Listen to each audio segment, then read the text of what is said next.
¿Qué tal a todos, queridos alumnos de la materia Consejería Bíblica, módulo 2? Soy el pastor Eduardo García y es para mí un gusto poder compartir con ustedes. Gracias a Dios que nos permite seguir adelante con nuestra temática y bueno, el día de hoy nos corresponde estudiar el tema de la ansiedad. Comencemos. Miren, en forma cotidiana experimentamos una serie de emociones como la ira, la alegría, la tristeza y la ansiedad. Esta última está presente en nuestras vivencias diarias y desempeña un papel importante en la adaptación y defensa ante situaciones de tensión o amenaza. Existe un nivel de ansiedad que se considera normal e incluso bastante útil. Se le denomina umbral emocional y permite mejorar el rendimiento y la actividad.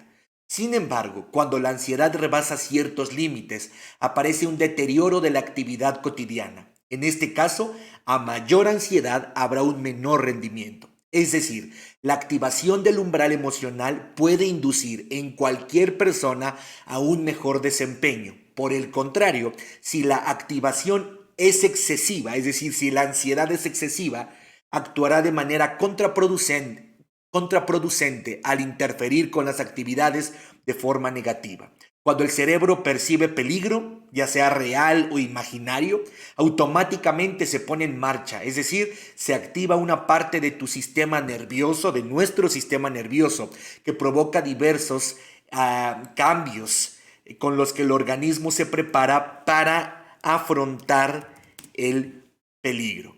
Algunos de esos cambios son los siguientes, miren. Número uno, el cuerpo libera adrenalina y noradrenalina que producen una sensación de nerviosismo e inquietud. Número dos, aumenta la frecuencia y la fuerza de los latidos del corazón.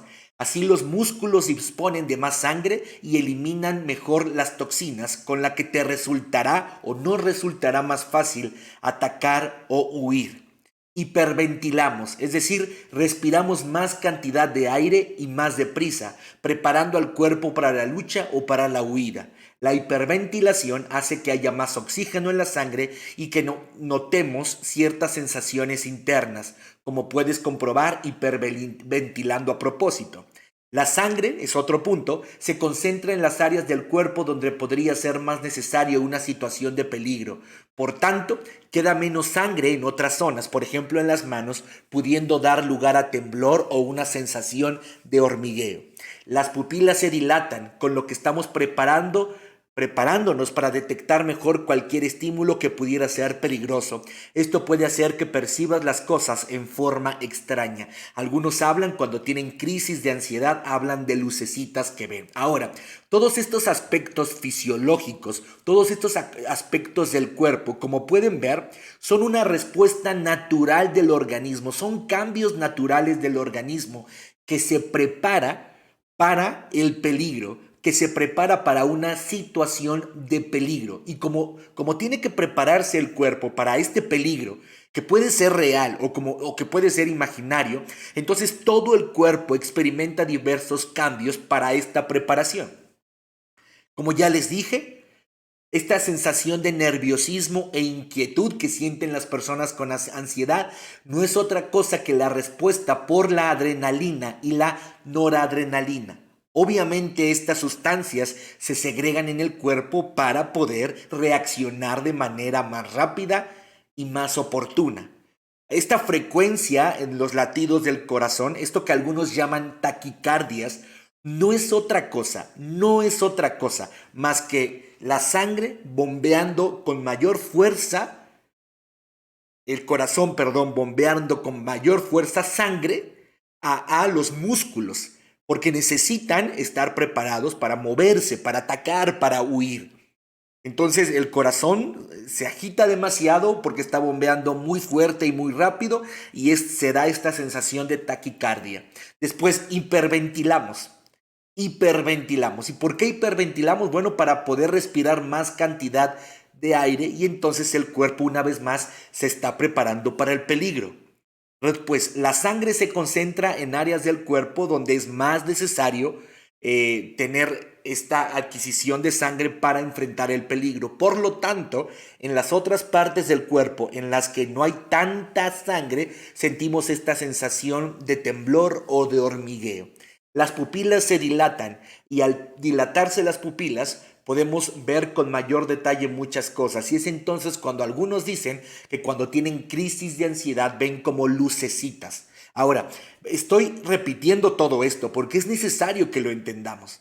Nuestro cuerpo naturalmente, Dios lo ha creado para que se prepare para enfrentar, para lidiar con el peligro. Y estos cambios biológicos que sentimos y estos cambios internos que se dan en nuestro cuerpo y por los cuales experimentamos cambios incluso fuera de nuestro cuerpo, no son otra cosa más que nuestro cuerpo adaptándose a una situación de peligro. Todos estos cambios serían útiles y beneficiosos si estuviéramos ante un peligro real, pero si en vez de tomarlos como algo normal, pensamos que esas sensaciones son peligrosas, se activará aún más el sistema de alarma y por tanto las sensaciones y el miedo aumentarán. Una persona que está teniendo una crisis de ansiedad ya no nada más le preocupa el peligro que inició con la crisis de ansiedad. Ahora la crisis de ansiedad se hace más grande porque siente la taquicardia en el corazón y siente que le está dando un infarto. Entonces, ojo, estos cambios biológicos, estos cambios fisiológicos se activan naturalmente en nuestro cuerpo en respuesta de una situación de peligro. Sin embargo, son estos propios cambios los que generan mayor ansiedad regularmente en las personas, porque empiezas a ver lucecitas, empiezas a hiperventilar, sientes que te falta el aire y te empiezas a asustar, sientes el corazón latiendo muy fuertemente, entonces sientes que te va a dar un ataque cardíaco, te sientes raro, entre otras cosas, y entonces tu ansiedad empieza a crecer y tu crisis empieza a ser más significativa. Si al notar alguna de esas sensaciones pensamos que significan que va a ocurrir algo terrible, sufrir un infarto por ejemplo, nos ponemos más nerviosos y por tanto aumentan las sensaciones, que son sensaciones típicas de la ansiedad.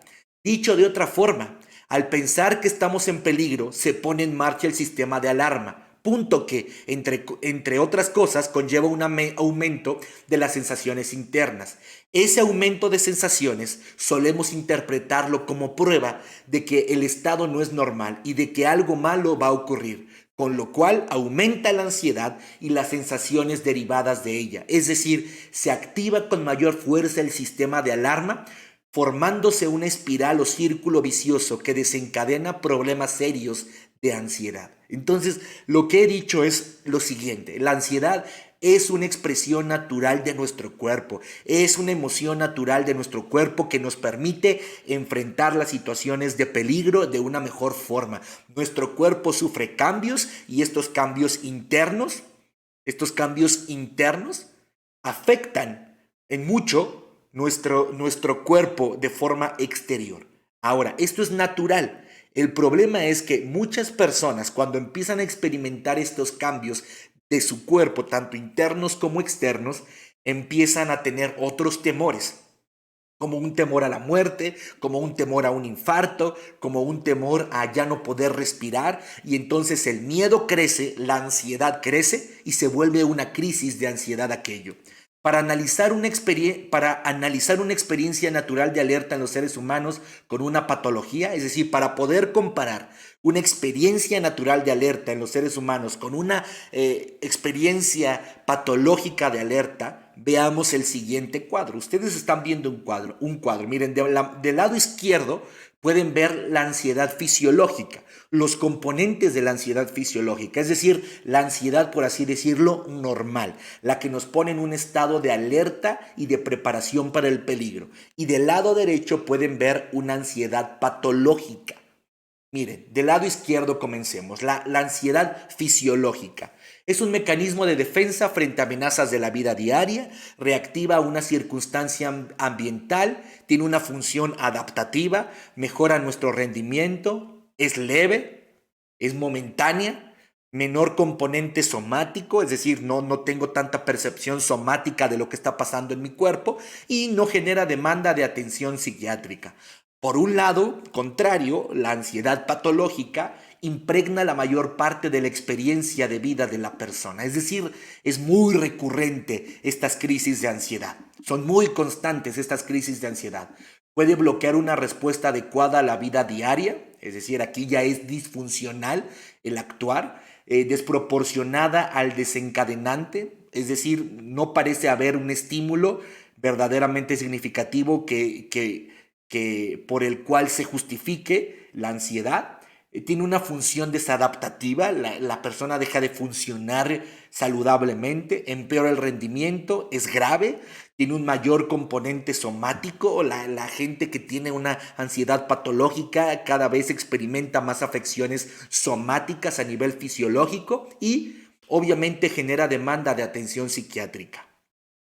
Ahora bien, habiendo comprendido esto, vayamos a la ansiedad a través de las diversas corrientes psicológicas y el cómo llegamos a comprenderla fisiológicamente. Miren, Freud desarrolló un concepto de ansiedad basado en impulsos y vivencias internas del sujeto.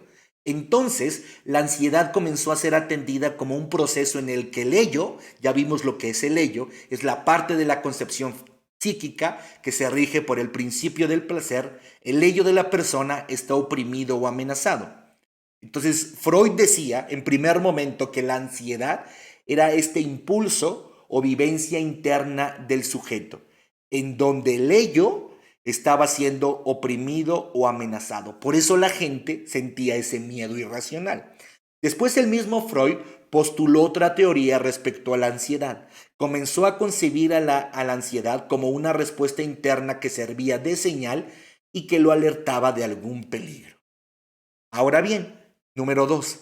Desde el conductismo, Watson prefirió atribuirle a la ansiedad una connotación muy ambientalista en la que desarrolló su opinión con términos como miedo y temor en lugar de ansiedad. Así, el miedo sería concebido como una respuesta conductual y fisiológica a una estimulación o situación externa a la persona. De esta forma, Watson relacionó los componentes fisiológicos del ser humano y los componentes conductuales. Es decir, Watson dijo, todo lo que pasa, todo lo que pasa, todo lo que pasa dentro del cuerpo desencadena una conducta. En la década de los años 20, Watson deseó acercarse a la ansiedad como una respuesta condicionada.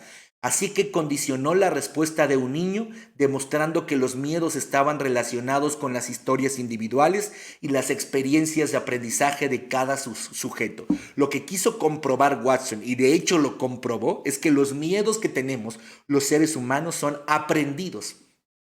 Por supuesto que tenemos una parte instintiva de sobrevivencia, por supuesto que sí, pero muchos de los miedos, dijo Watson, son aprendidos en nuestra vida cotidiana. A partir de entonces, de que Watson postuló esto, se comenzó a estudiar la ansiedad, enriqueciéndose con teorías fisiológicas. Entonces se empezó a estudiar con mucho mayor énfasis la connotación fisiológica de la ansiedad. Como podemos ver, la psicología ha aportado bastante en la comprensión de la ansiedad. Por una parte, Freud empezó diciendo que era una respuesta a la opresión y amenaza del ello, y después dijo que era una señal de alerta y de peligro. Watson después prefirió atribuirle al término ansiedad las palabras miedo o temor, y se dio cuenta que los componentes internos de la persona, los componentes fisiológicos de la persona, estaban relacionados con la conducta de la gente. Entonces pensó, posiblemente, los miedos y los temores sean aprendidos. Entonces, por lo tanto, si los miedos y los temores son aprendidos, por lo tanto, la respuesta fisiológica es provocada. Es provocada. Es decir, una persona que no ha aprendido a tenerle miedo a una especie animal, su cuerpo, cuando se enfrenta a esa especie animal, su cuerpo no va a producir los cambios fisiológicos.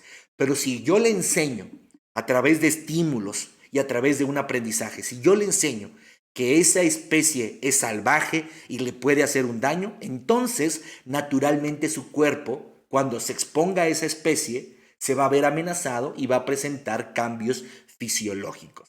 Ahora bien, En concreto, ¿qué es? ¿Qué es la ansiedad? Miren, la ansiedad es una emoción que surge ante situaciones ambiguas en las que se anticipa una posible amenaza y que prepara al individuo para actuar ante ellas mediante una serie de reacciones cognitivas, fisiológicas y conductuales. A grandes rasgos, la ansiedad se caracteriza por un estado mental de miedo que se acompaña de cambios fisiológicos que preparan para defensa o huida. Los cambios fisiológicos, por ejemplo, son el aumento de la frecuencia cardíaca, la presión arterial, la respiración y la tensión muscular, al aumento de las actividades como temblores, poliuría, que es estar evacuando orina bastante seguido, y la diarrea. Todos estos cambios son respuestas normales ante situaciones de estrés. Las ocasiones en las que la ansiedad no facilita una mejor adaptación son aquellas en las que surgen falsas alarmas ante posibles amenazas que realmente no lo son, o en otras ocasiones tienden a percibir reiteradamente una serie de amenazas magnificadas que provocan niveles excesivamente altos de ansiedad. Ahora bien, la ansiedad se convierte en patológica cuando es desproporcionada para la situación y demasiado prolongada. Eso es la ansiedad. La ansiedad es una respuesta natural de nuestro cuerpo, es una respuesta natural de toda nuestra biología para prepararnos a una situación de peligro. Sin embargo, existe la posibilidad de que esa respuesta en algunos casos se dé ante situaciones que no son reales de peligro o se repita reiteradamente y entonces el cuerpo se acostumbre a tener esa respuesta sin que haya un peligro que justifique esa respuesta. Ahora bien, ¿qué implica la ansiedad? ¿Qué implica la ansiedad? Implica tres cosas que podemos llamarle tres sistemas de respuesta. Implican un nivel cognitivo, es decir, una experiencia interna, una percepción, una evaluación subjetiva de los estímulos, es decir, implica pensamientos irracionales. Implica un componente fisiológico somático, es decir, la activación del sistema nervioso autónomo.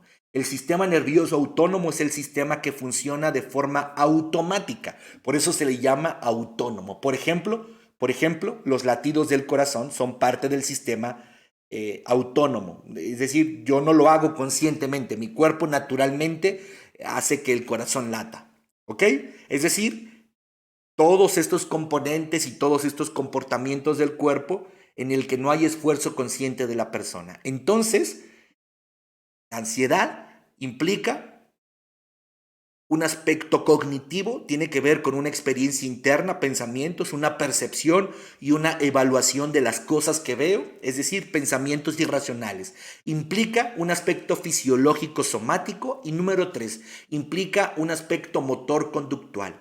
Regularmente la gente ante la ansiedad intenta escapar y evitar ciertas cosas, que son justamente las que implican ansiedad.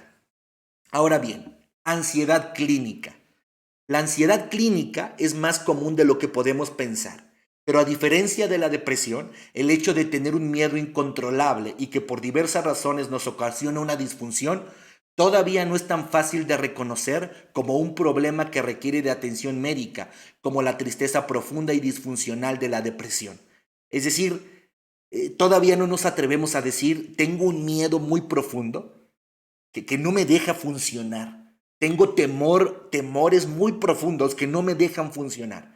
Poco a poco nos acostumbramos más a hablar de una tristeza profunda, poco a poco se hace más común, pero todavía el miedo profundo y el miedo irracional, todavía no tenemos la cultura de la atención médica para ello. Por ello, es por lo que tenemos un montón de gente necesita, es decirse a sí mismo que todo va a estar bien. Para comprender la diversidad de formas que puede tener la ansiedad clínica, les comparto la siguiente tabla para que vean todos los trastornos psicológicos que hay derivados de la ansiedad. Miren, aquí tenemos varios, se los enlisto. Trastorno por ansiedad debido a una enfermedad, trastorno por ansiedad inducido por alcohol, trastorno por ansiedad inducido por otras sustancias, trastorno por angustia con agorafobia, trastorno de angustia sin agorafobia, fobia social, fobia específica, agorafobia sin historia de trastorno de angustia, trastorno de angustia por separación, trastorno obsesivo compulsivo, trastorno por estrés postraumático, trastorno de ansiedad generalizada, trastorno adaptativo con ansiedad, trastorno de ansiedad no especificado. Miren toda la diversidad de expresiones de la ansiedad que tenemos el día de hoy y la gente no está acostumbrada todavía a expresar, a decir, tengo un miedo incontrolable que no me deja funcionar, tengo un miedo que yo sé por momentos que es irracional, que me está generando un montón de problemas biológicos y que me está generando una disfunción en mi vida. Todavía no estamos acostumbrados a eso. Poco a poco nos hemos acostumbrado a hablar de la depresión, pero todavía nos cuesta trabajo hablar de la ansiedad. Y cuando hablamos de la ansiedad, pensamos de una manera muy vaga de la ansiedad, como que la ansiedad es un miedo tonto, es un miedo irracional y nada más que eso. Y olvidamos que tiene componentes biológicos mucho más comprobados, mucho más comprendidos que incluso la depresión. Ahora bien, síntomas identificables y criterios de diagnóstico. Síntomas identificables y criterios de diagnóstico. Miren, criterios para el diagnóstico de los ataques de pánico o ansiedad.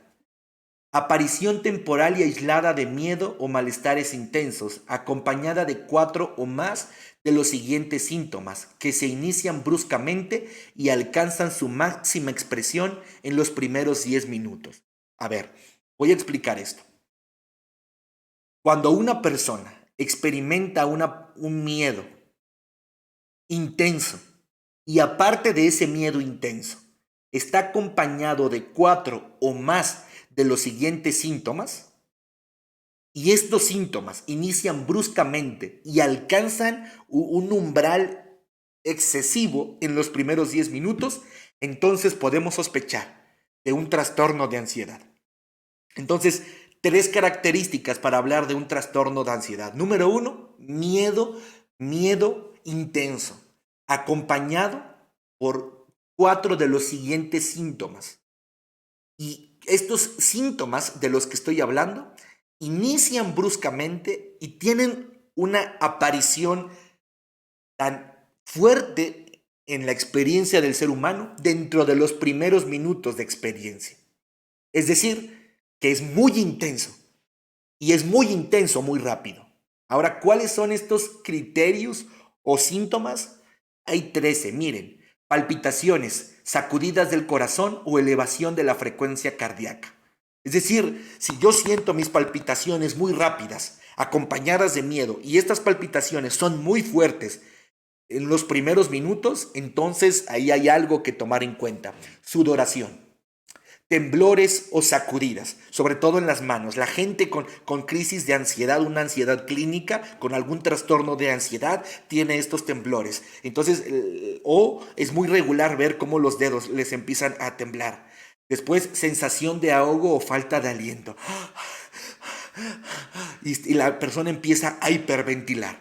Después, sensación de atragantarse. Sienten que no pueden pasar la saliva. De hecho, te van a decir cosas como, no puedo tragar la saliva, se me está cerrando la garganta. Después, opresión o malestar torácico. En esta parte del pecho es una opresión como si se le estuviera yendo hacia adentro, dicen las personas, la parte del tórax. Náuseas o molestias abdominales.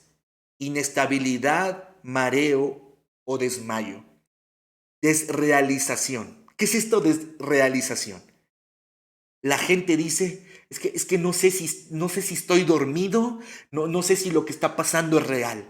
Ojo, no está teniendo alucinaciones y no está teniendo delirios. Simplemente él mentalmente tiene una sensación de que lo que está viviendo no es real. O despersonalización. En psicología se le llama estar separado de uno mismo. Es como cuando tienes la sensación como cuando dices, es que me siento raro, pero no sé qué me pasa, como que me siento raro, como que no soy yo. 10. Miedo a perder el control o volverse loco. Miedo a morir. Parestesias.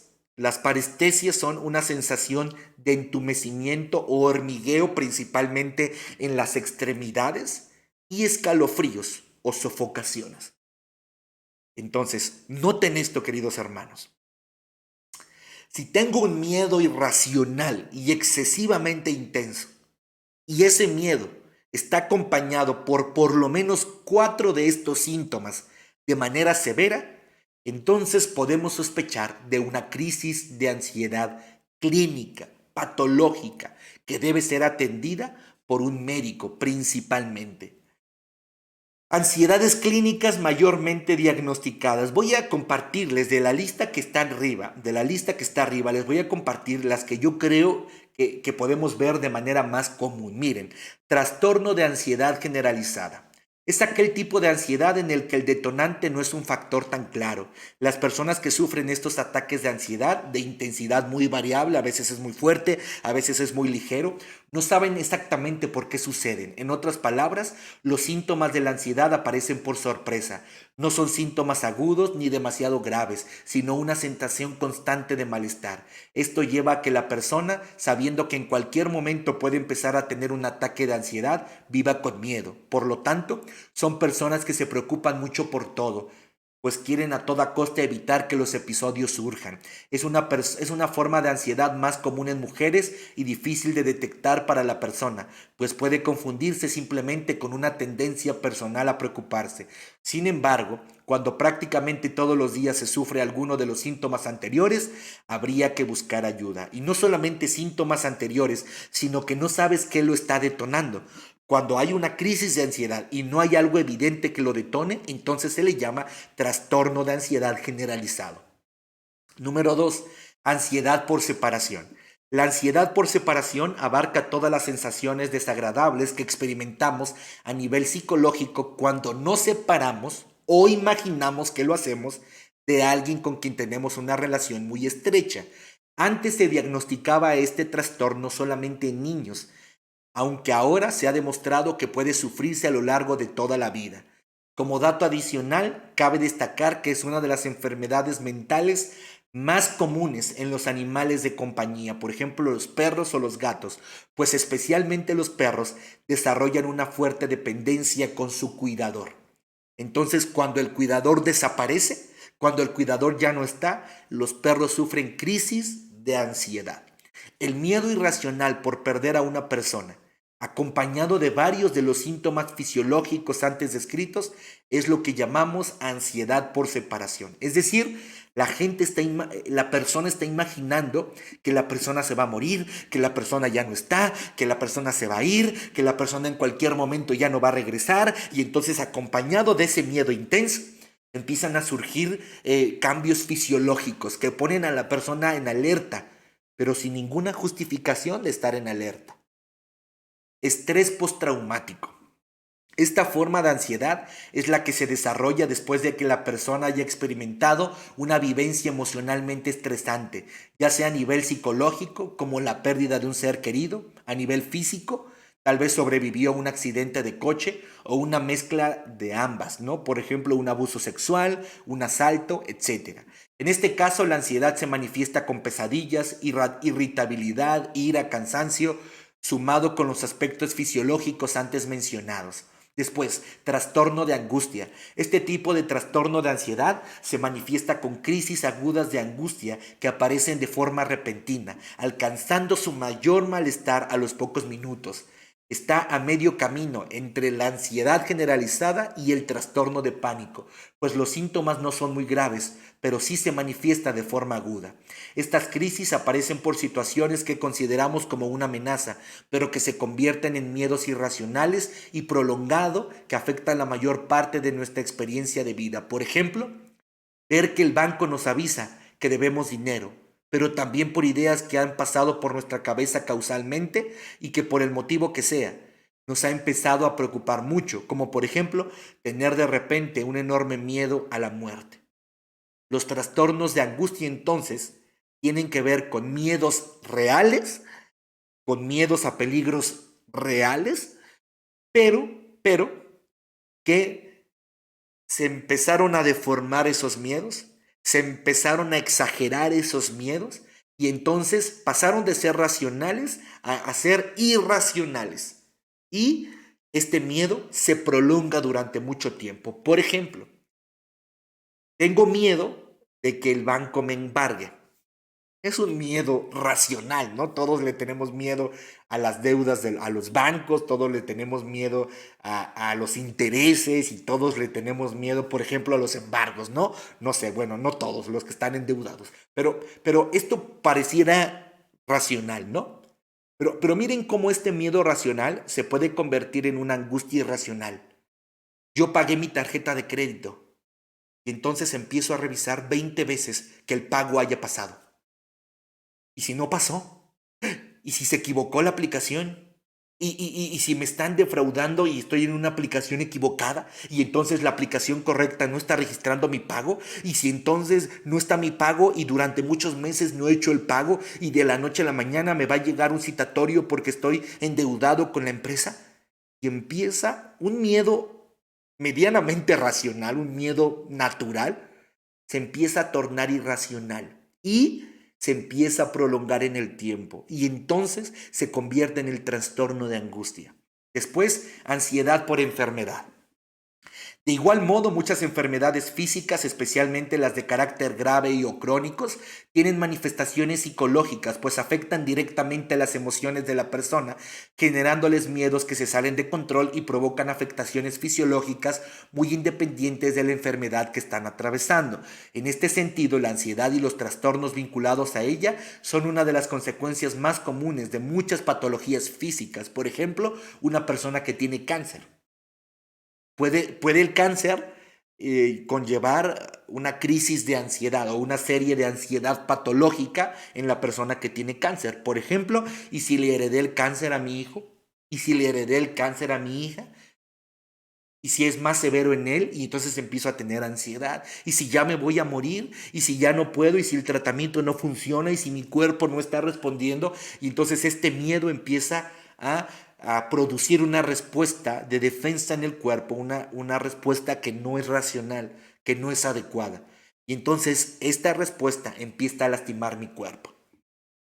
De hecho, dicen los que saben que las personas que tienen enfermedades crónicas o enfermedades pues que ya no tienen marcha atrás, digamos personas que en algún momento van a estar desahuciadas, eh, pueden vivir muchos años con esa enfermedad grave y viven de una buena manera, pero en el momento que se enteran de la enfermedad, entonces a unos escasos meses muere la persona. ¿Por qué? Porque el conocimiento de la enfermedad causó una ansiedad tan severa que perjudicó su propio cuerpo, le creó debilidad y la enfermedad principal le lastimó con mayor severidad. Por eso hay mucha gente con cáncer que durante muchos años tiene cáncer y de pronto se entera y en escasos meses viene en picada.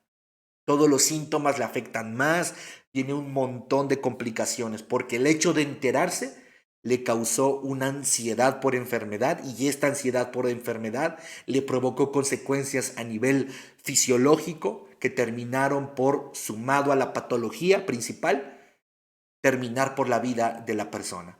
Trastorno ansioso depresivo. El trastorno ansioso depresivo, como su nombre lo indica, mezcla síntomas propios tanto de la ansiedad como de la depresión, aunque estos no suelen ser extremos ni en un sentido ni en el otro. De todos modos, así que compromete la calidad de la vida de la persona, pues ésta debe convivir simultáneamente con episodios tanto de tristeza como de estrés. Imagínense tener que enfrentar episodios de profunda tristeza y a veces episodios de profunda ansiedad o estrés o miedo. Finalmente, uno de los más comunes, ansiedad con agorafobia.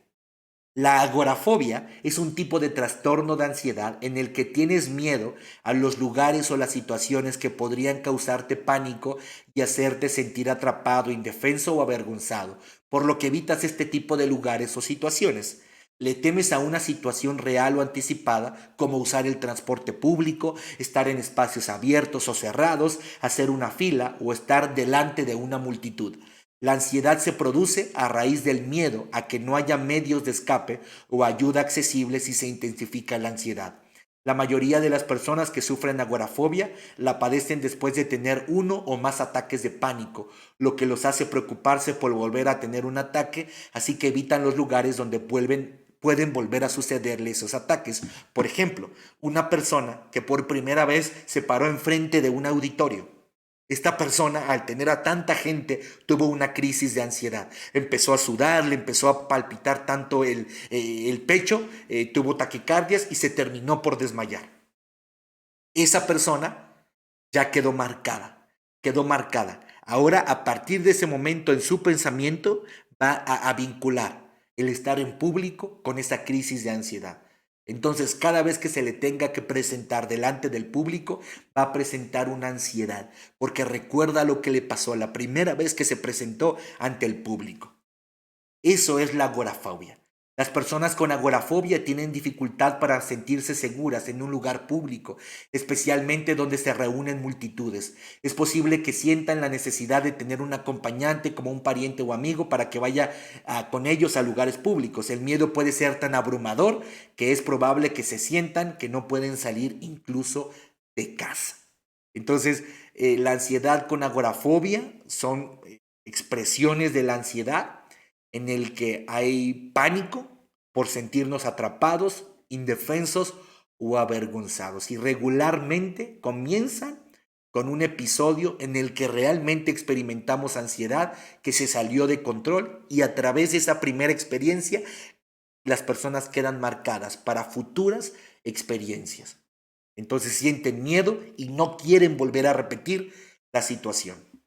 Ahora bien, vamos acercándonos a lo que nos importa como consejeros. ¿Cómo se debe abordar una ansiedad que se ha salido de control? ¿Responde a una situación falsamente vista como peligro?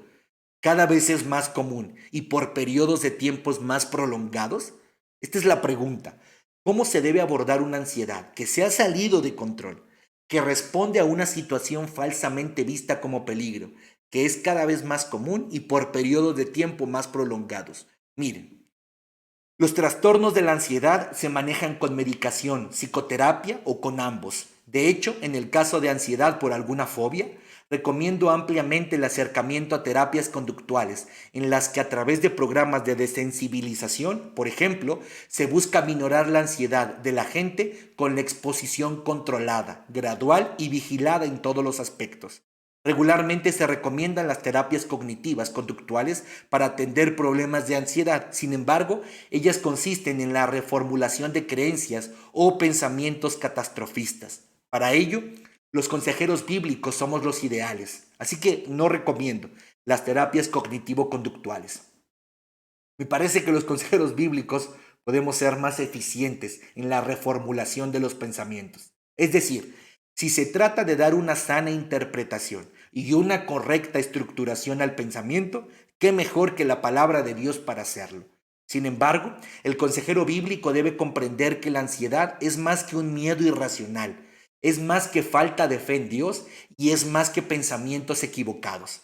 El consejero debe entender que en casos donde la ansiedad indique ya un problema severo, el aconsejado necesita recurrir al médico para una correcta evaluación del aspecto biológico. Además, recomiendo que el consejero profundice su conocimiento sobre todos los aspectos fisiológicos que son normales en la ansiedad y que tanto miedo provoca en las personas. Es decir, en todas las sensaciones que experimenta una persona ansiosa y cómo cada una de ellas tiene una explicación biológica que más que en poner en riesgo a la persona, son respuestas naturales del cuerpo para estar alertas y preparados.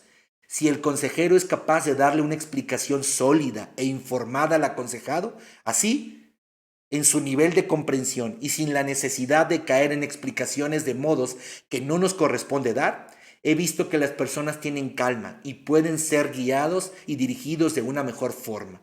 Ahora bien, en el caso de la necesidad de usar fármacos, Antes de iniciar el tratamiento, el médico, y solo el médico, debe determinar si los síntomas son causados por un trastorno mental, por una enfermedad médica o por alguna sustancia externa.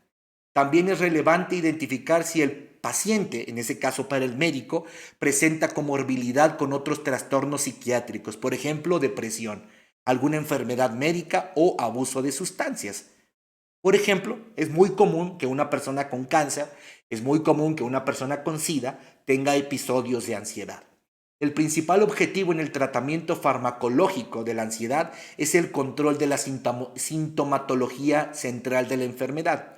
Frecuentemente estos pacientes necesitan tratamiento agudo de los síntomas, menos de 6 meses. Esto hace necesario utilizar medicamentos que sean bien tolerados y con baja probabilidad de abuso, tolerancia o dependencia, además de presentar un rápido comienzo de acción.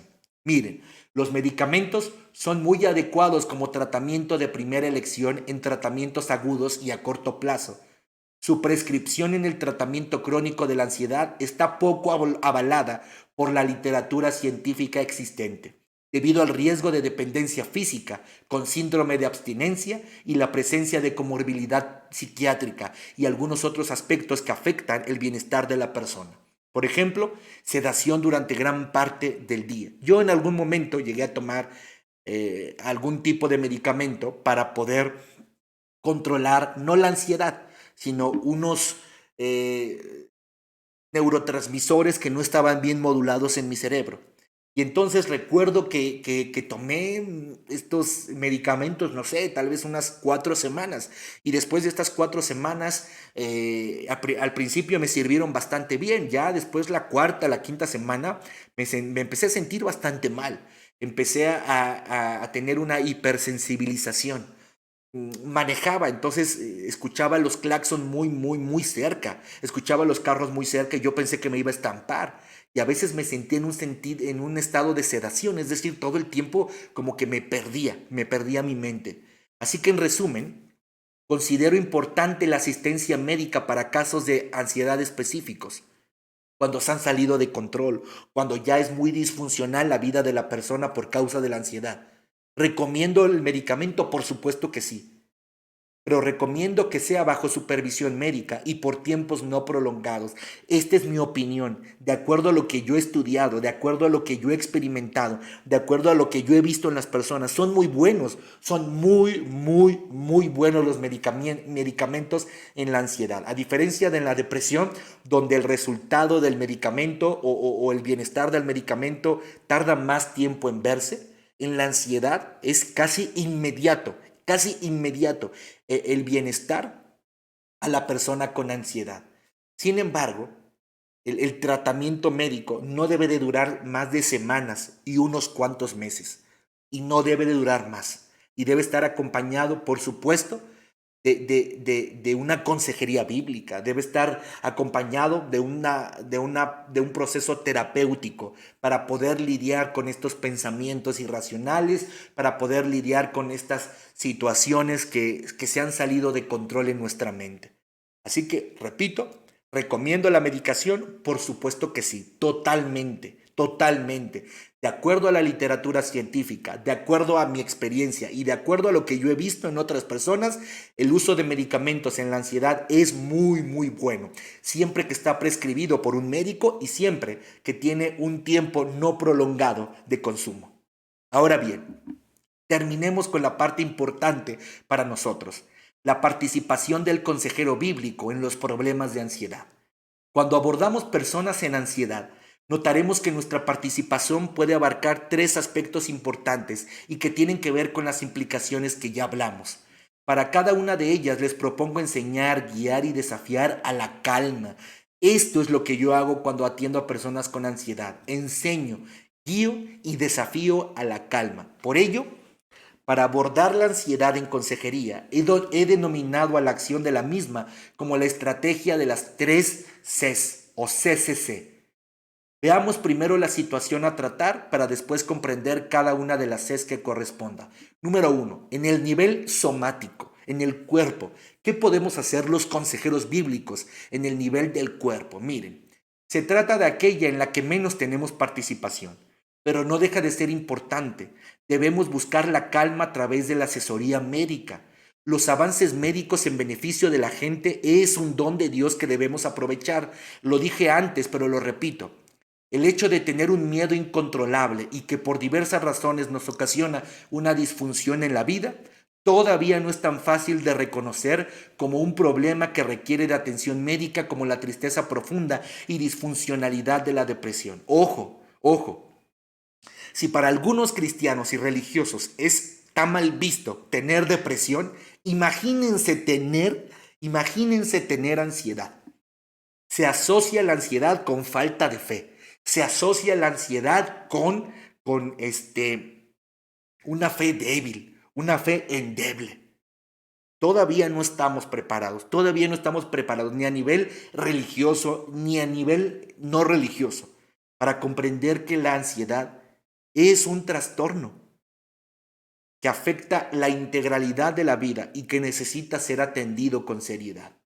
En una ansiedad clínica, las sensaciones incómodas y que causan temor en las personas ya no son solo una respuesta a pensamientos disfuncionales, pasaron a ser parte de un cuerpo que responde inadecuadamente a estímulos incorrectos. Por ello, el consejero bíblico debe animar a los aconsejados en los que sospecha una situación de ansiedad fuera de control, de acuerdo con lo que ya hemos dicho, a visitar lo antes posible un médico. Importantísimo recordar.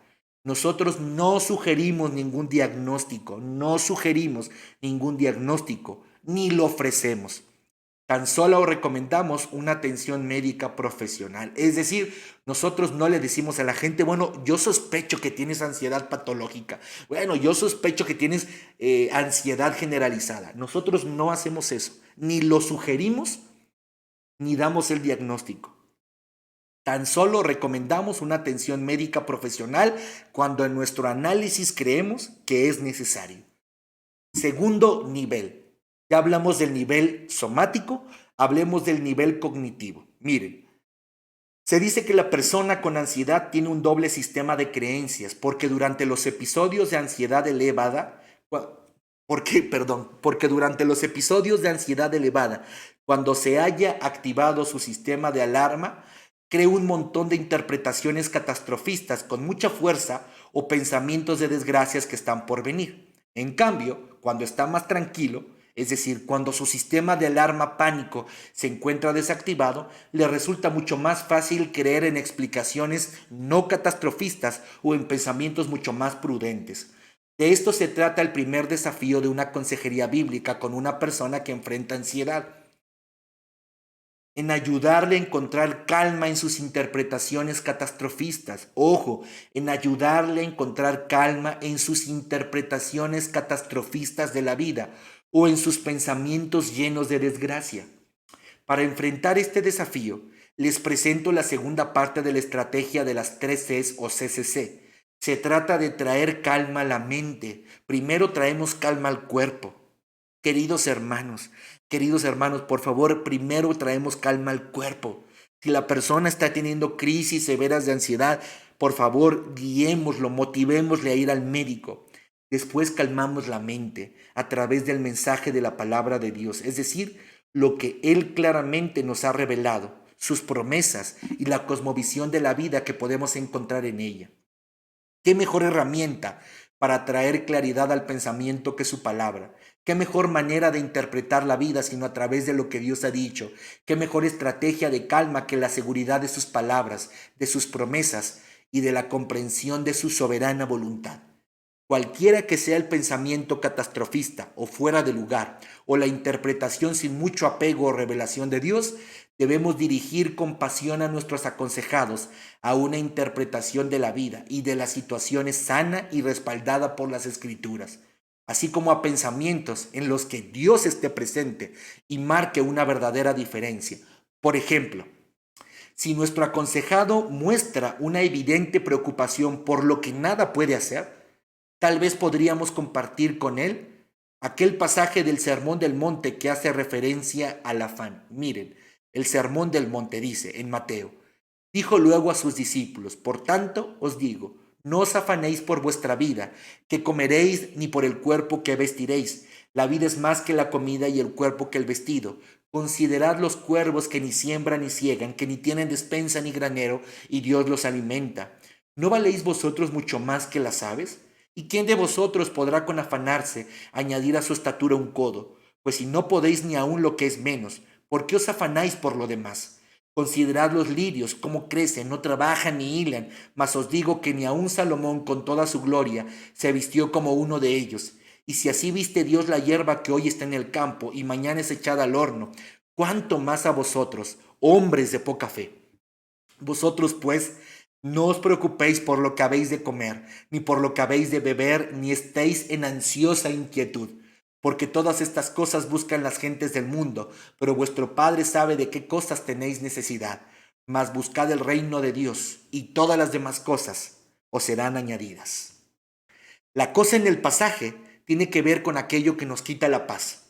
La palabra afán tiene que ver con inquietud, preocupación, falta de paz, nerviosismo, inseguridad y desesperanza. Se parece mucho a la experiencia de la ansiedad.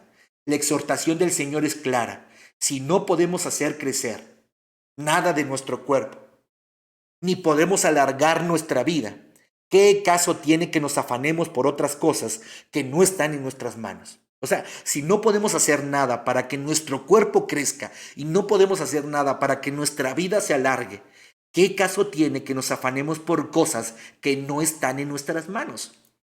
Analicemos lo inútil de la preocupación o del afán.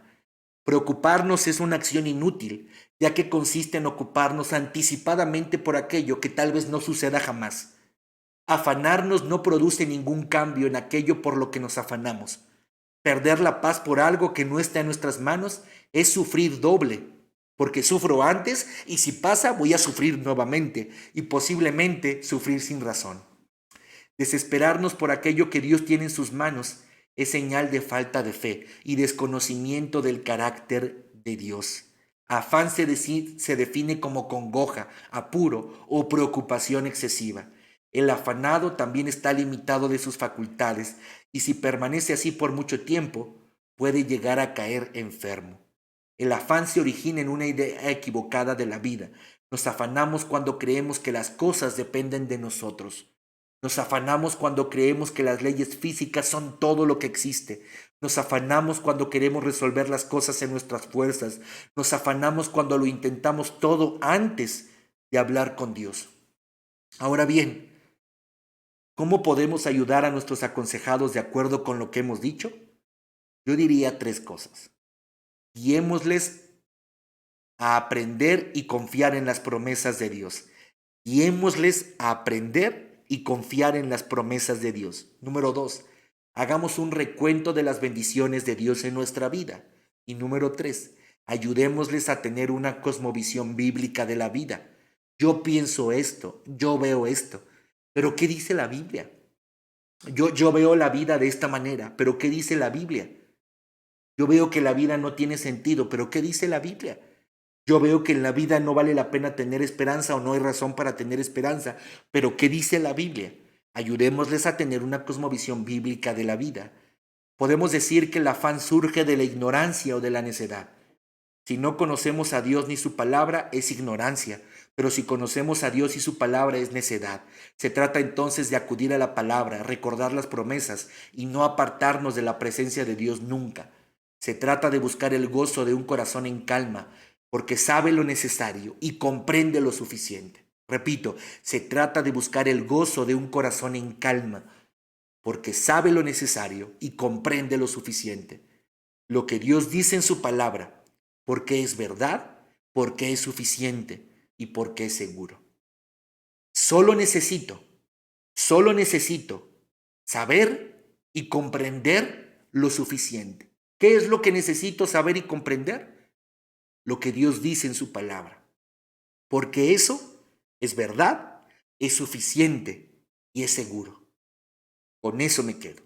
Entonces, mis hermanos, la segunda C tiene que ver con darle calma a la mente de las personas. Propuse este texto bíblico, pero usted podrá usar cualquier texto bíblico de acuerdo a la situación de la persona. La idea es muy sencilla,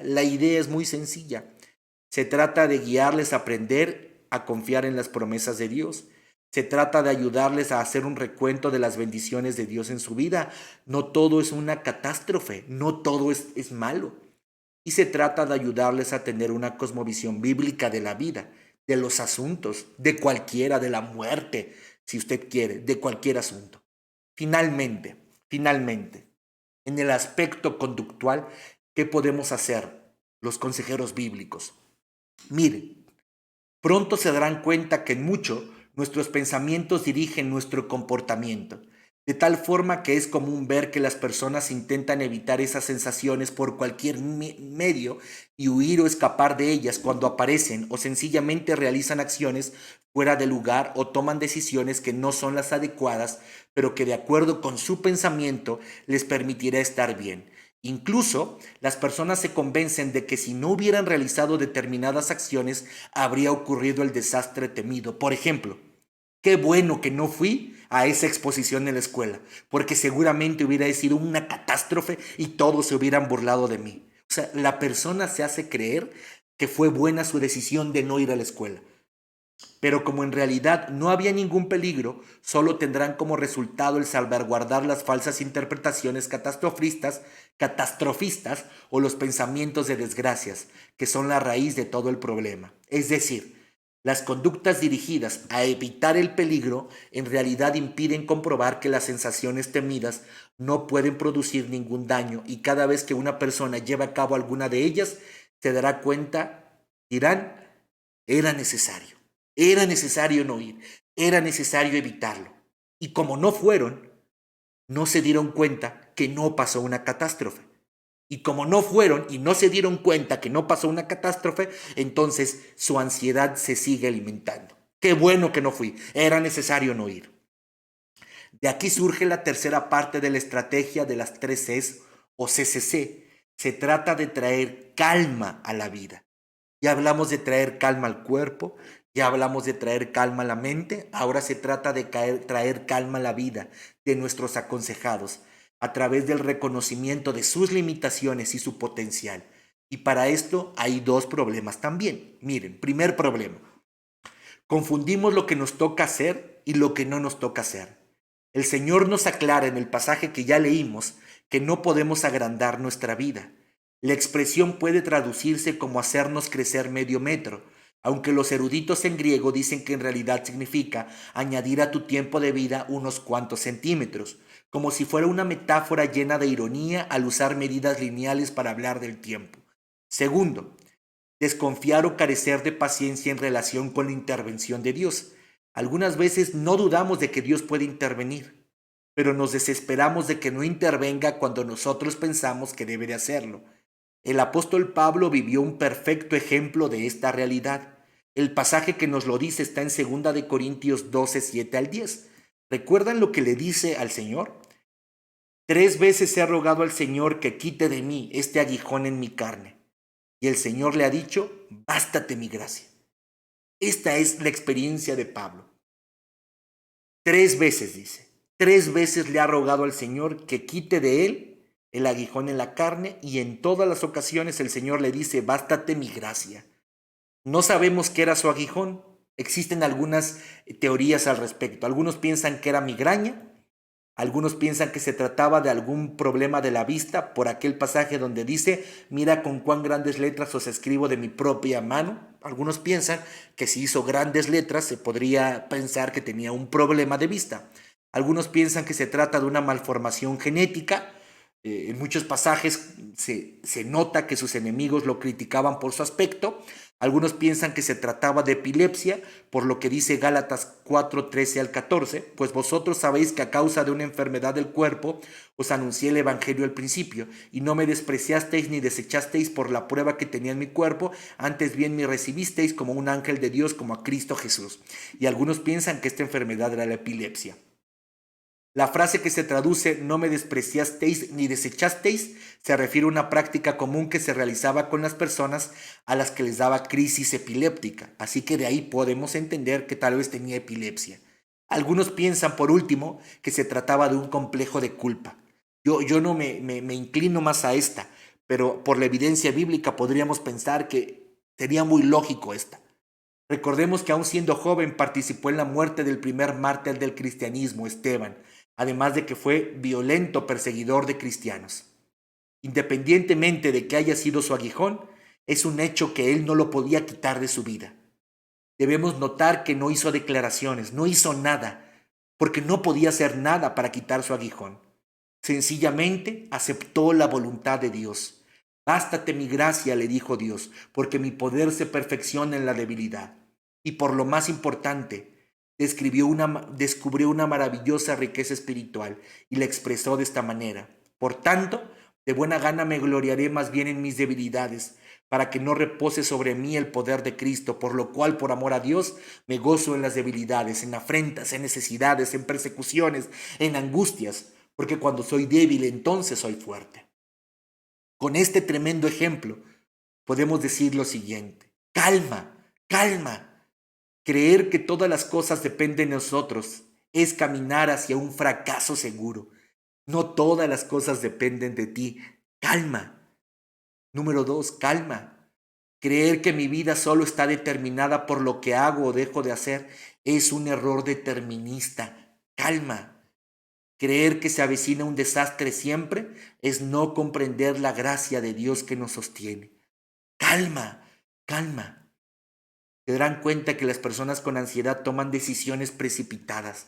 Se darán cuenta que las personas con ansiedad hacen cosas precipitadas por evitar, por huir de lo que ellos ven como un peligro.